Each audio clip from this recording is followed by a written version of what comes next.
There is something Jesus talked about more than healing, more than miracles, more than any single topic in his entire ministry: the kingdom of God.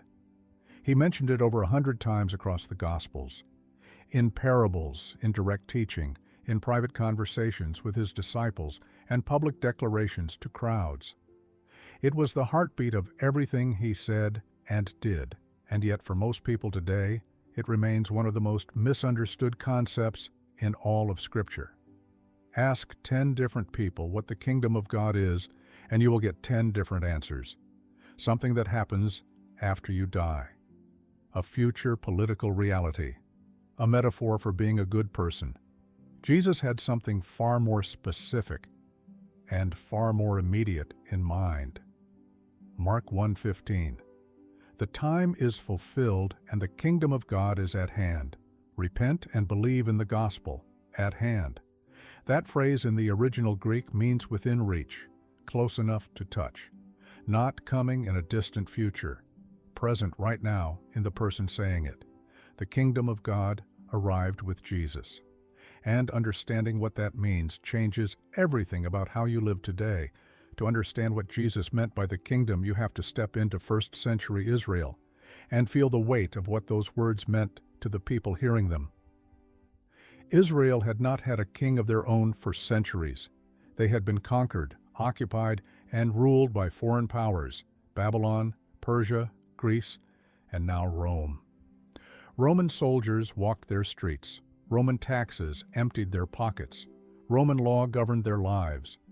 And the Jewish people were waiting, with a desperation that ran generations deep, for the kingdom of God to come and change all of it. They expected a political revolution, a military deliverer, someone who would ride in on a war horse and overthrow Rome the way David had overthrown the Philistines, a visible, powerful, unmistakable kingdom that would put Israel back on top and let the world know that their God was real and their enemies were finished. And then Jesus walks out of Galilee, the son of a carpenter, raised in a town so insignificant that Nathanael asked in John 1, "Can anything good come from Nazareth?" and says the kingdom of God is at hand. He was not what they ordered, but he was infinitely more than what they needed. The kingdom Jesus brought was not a political revolution. It was something the world had never seen before. A kingdom that started not in a palace but in a manger, that advanced not through armies but through transformed lives, that measured greatness not in military conquest but in servanthood. That included not just the powerful and the religious, but the broken, the outcast, the sick, the sinner, the person everyone else had already written off. Luke 17:20-21. The Pharisees demand to know when the kingdom of God is coming, and Jesus answers, "The kingdom of God is not coming with signs to be observed, nor will they say, 'Look, here it is,' or 'There.' For behold, the kingdom of God is in the midst of you, right here, right now, not in a future political event, present in the person standing in front of them. Because wherever Jesus was, the kingdom was. Wherever his authority operated, wherever sin was forgiven and the sick were healed and the dead were raised, that was the kingdom breaking into the present moment. And through the Holy Spirit living in every believer, that same presence, that same kingdom reality is available right now, in you, today. Matthew 6:33 gives you the clearest personal application Jesus ever offered on the kingdom. But seek first the kingdom of God and his righteousness, and all these things will be added to you. Seek first, before the plan, before the strategy, before the worry about provision and direction and outcome. Orient yourself toward the kingdom, toward what our Father is doing, toward his righteousness, rather than your own agenda. That word seek in Greek is zeteo. It means to crave, to pursue with intensity, not a casual glance in the kingdom's direction, an active, daily, intentional pursuit of what our Father values over what the world is telling you to chase, and the promise attached to it is staggering. All these things will be added: the needs, the provision, the direction, everything you are tempted to put first. Our Father says, "Put me first and watch what I add." That was a radical reorientation in first-century Palestine. A man worried about feeding his family, paying Roman taxes, keeping his household together, being told to seek the kingdom first, to trust that our Father's provision follows kingdom pursuit. It is just as radical today, maybe more so. Romans 14:17 gives us the clearest definition of what the kingdom actually looks like in practice. For the kingdom of God is not a matter of eating and drinking, but of righteousness and peace and joy in the Holy Spirit.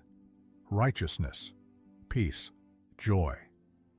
Three realities that are available right now, not in a future age, not after circumstances improve, now, in the Holy Spirit who already lives in every person who belongs to Jesus.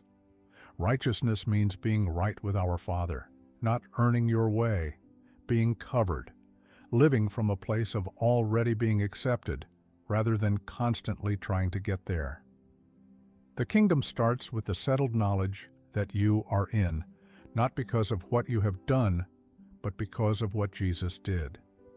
Peace means that unshakable, beneath the surface steadiness we keep coming back to throughout Scripture. Not the absence of difficulty, the presence of our Father in the middle of it. A peace that the world cannot give and cannot take away, because it does not originate from the world. And joy. Not happiness that depends on how the day is going. A deep-rooted, persistent joy that coexists with hard seasons because it is anchored to something those seasons cannot touch. The joy of knowing who you belong to. The joy of a prodigal who came home and found the Father already running. That is the kingdom. Already here. Already available. Already yours in Jesus. Here is what the kingdom of God changes about how you move through an ordinary day. It changes how you see your circumstances. Kingdom living means you are never just dealing with what is visible on the surface. There is a deeper reality operating underneath everything. Our Father is at work, the Spirit is moving, purposes are being served that you cannot yet see from where you are standing. The prison cell Paul and Silas were locked in at midnight in Philippi, Acts 16, looked like the end of something. They sang worship from chains, and the foundations shook. The doors opened. The jailer came to faith before morning. From the outside, a locked cell. From the kingdom perspective, the exact location where our Father was about to move. Your circumstances are not the whole story. They are never the whole story. It changes how you treat people. The kingdom inverts every value the world operates by. The last are first. The servant is the greatest. The one who gives is more blessed than the one who accumulates. The enemy is someone to pray for. The person everyone else overlooks is someone the king specifically notices. Living in the kingdom means letting those values actually shape your behavior, not just agree with them on Sunday. The colleague nobody else pays attention to. The neighbor who has never been included. The person who wronged you, who you have been avoiding. Kingdom living moves toward those people. Because that is how the king moved, always toward the ones the world moved away from. And it changes your sense of purpose. You are not just getting through the week. You are a citizen of an eternal kingdom, doing real work with real significance, right where you already are. Every act of genuine love, every moment of forgiveness extended, every time you choose our Father's way over the world's way, the kingdom advances. Through you. In the most ordinary moments of your most ordinary days. The disciples standing with Jesus at his ascension in Acts 1 asked him, "Is this the time when you will restore the kingdom to Israel?" They were still thinking about the political revolution, still expecting the war horse. And Jesus redirected them one final time. "You will receive power when the Holy Spirit comes on you, and you will be my witnesses in Jerusalem, in Judea, in Samaria, and to the ends of the earth." The kingdom was not going to come through a military campaign. It was going to come through people, through ordinary, spirit-filled people, carrying the reality of the kingdom into every neighborhood, every city, every corner of the earth they walked into. That commission has not been completed. It is still going, and you are part of it. Not someday. Today, right where you are. The kingdom of God is still at hand, still within reach, still advancing, still breaking into the present moment through every life that is genuinely surrendered to the King. Seek it first today. Let it shape how you see, how you treat people, how you face your circumstances. Let the righteousness and peace and joy of the kingdom be what defines your day, not the news, not the pressure, not the voices telling you what matters. The kingdom of God is not coming. It is here. It arrived with Jesus, and it has never left. You are living in it right now. Start acting like it.